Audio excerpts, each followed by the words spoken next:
Hey everybody. Excuse me. Hey everybody, Jason McCumsey from Redbeard Rebuilding. Um, Hoping this one comes through. I don't have my mic out in the car charging. Actually, I think it's done charging. I just forgot to bring it in. Um,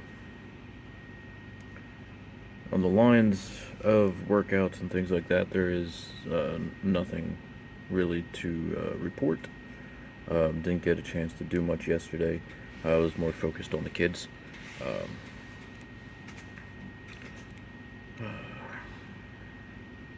Tomorrow, yeah, today's Thursday, so tomorrow I am taking off work, so I'm not sure if I'm going to have a post in the morning.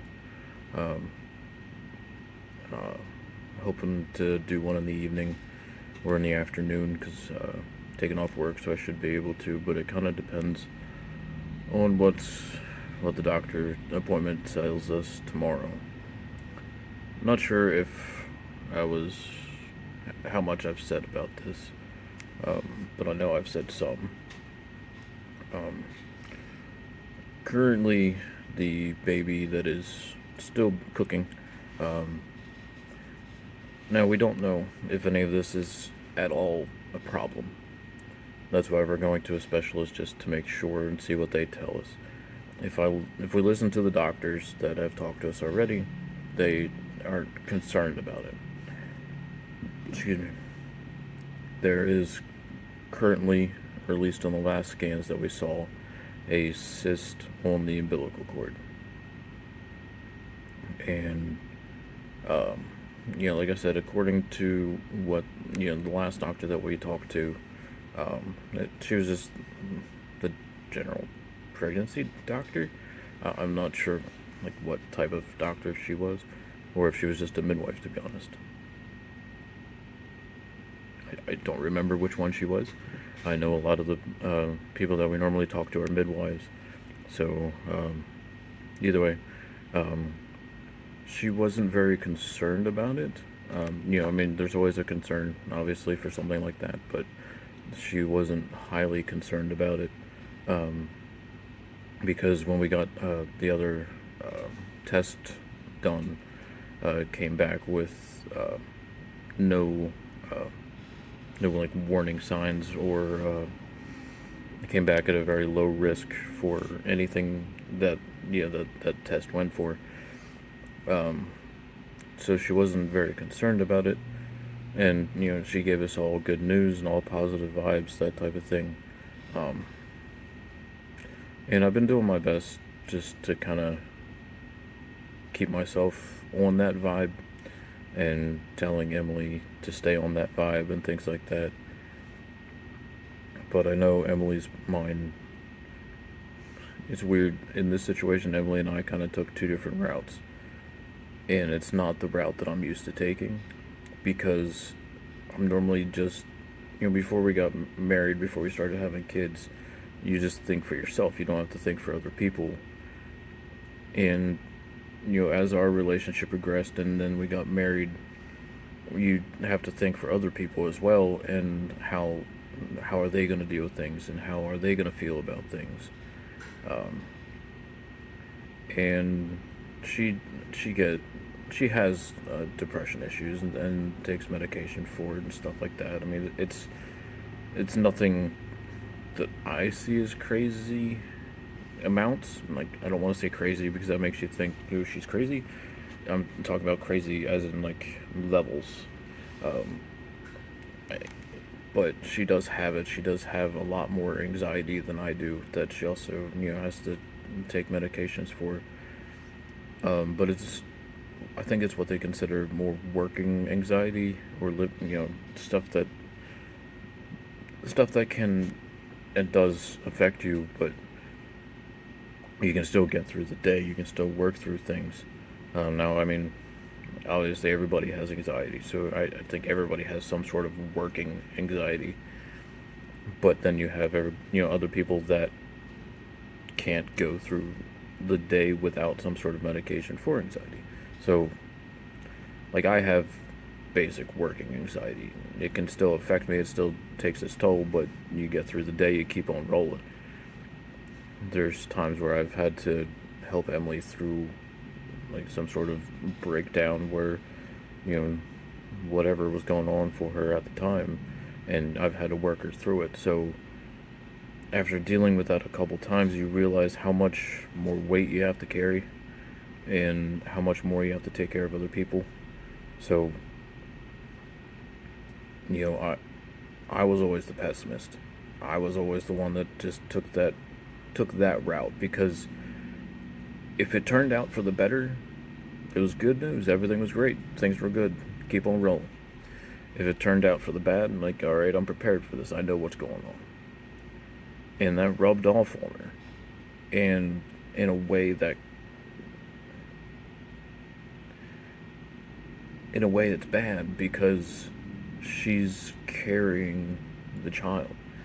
You know, when we first were dealing with things and with the different bleeding, and we didn't know why, and the doctors weren't really figuring out why and things like that. We were trying to figure all that out. She took my pessimist route and was kind of I'll say she was flirting with it. She didn't know whether to take that route or not, because she was that worried about not having the baby and things going wrong or something along those lines having to happen, that she didn't want to connect. She didn't want to have that connection with the baby, because Lord only knows what would happen if, you know, we had to do something. You know, if the baby died, or if the, you know, miscarriage, or if, honestly, I don't think she would take the route of letting herself die to have the baby, so that way the baby could live. I know that's the way she would go.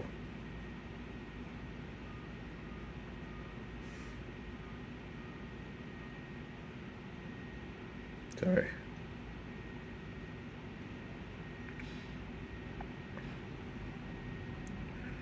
It's been one of those mornings where your brain's not sure where it is, and I couldn't figure out why. I just wanted to.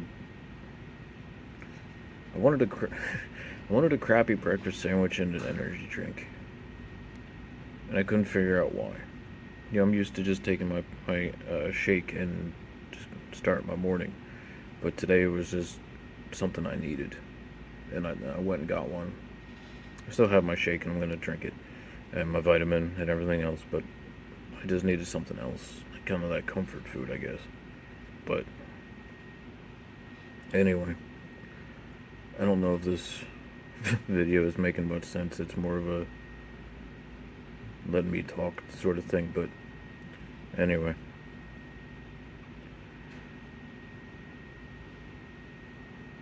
I'll go back to what this original was about, but it was about the cyst.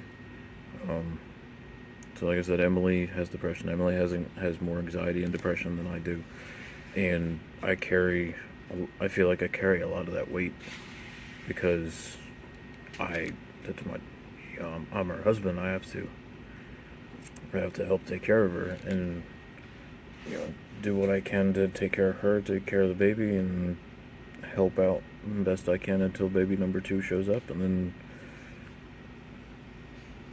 repeat the process with an extra baby. But, you know, as much as I have to be the stronghold and tell myself, help her through it, get everything done, you'll do what I can to do for her, it'll build up on you. You don't take the time to take care of yourself, because you're taking care of her. And I think that's what today is that everything's just built on that, in listening to her be worried, and be all of her concerns, and being scared, and I have to be the one to comfort that, and to not be scared, or at least not say that I'm scared, not show that you're scared. Be the positive one, be the one listening more to what the doctors are saying and less to what your wife's brain is saying. In a way that's kind of hard, because her brain is telling her what her body feels, and things are different. No pregnancy is the same, so everything's, things are going to be different. It is what it is for that. And we're still both, this is our second kid, and it was fresh off the first one. So I'm trying to keep my positive brain working, and it's not normal for me.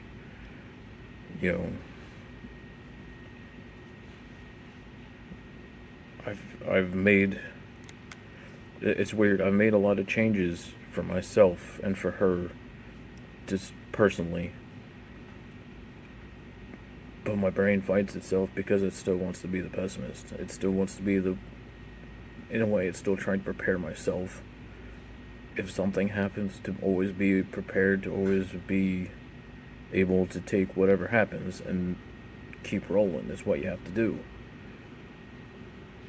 But I have the pessimist side of myself that is the one being prepared, but also the other side that has to be prepared to take care of her and to deal with her and to make sure she's okay. So it fights itself, and it's hard.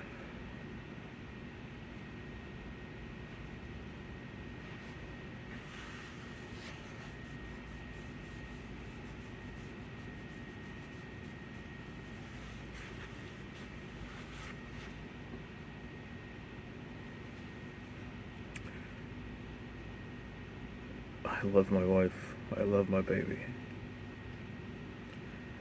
and I love the one that's going to be here.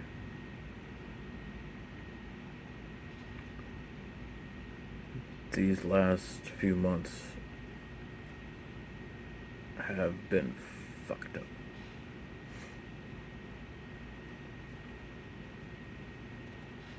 And I'm trying to use my track and field time as my time. Take care of myself time. Because that's what I'm used to. It's just my schedule. It's track season. It's what I love to do.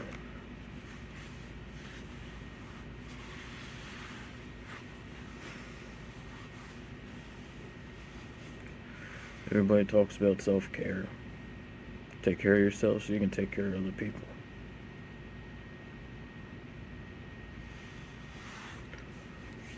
How do you take care of yourself when there's no time?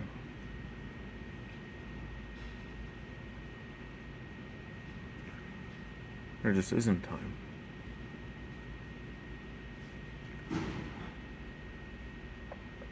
If you take time to yourself, you feel like the people you love are just gonna fall.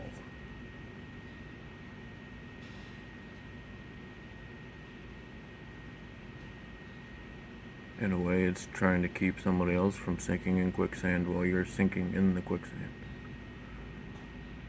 And you're just trying to figure out ways to keep your head above water so that way their head stays above water.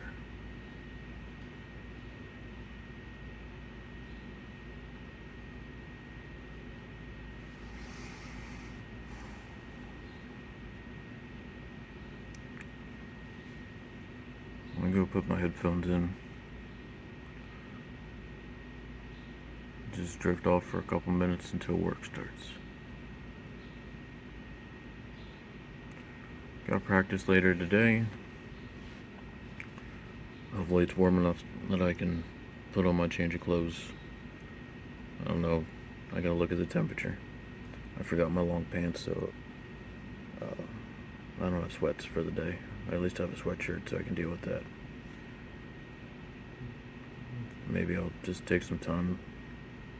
Just take a couple minutes to throw my javelin around.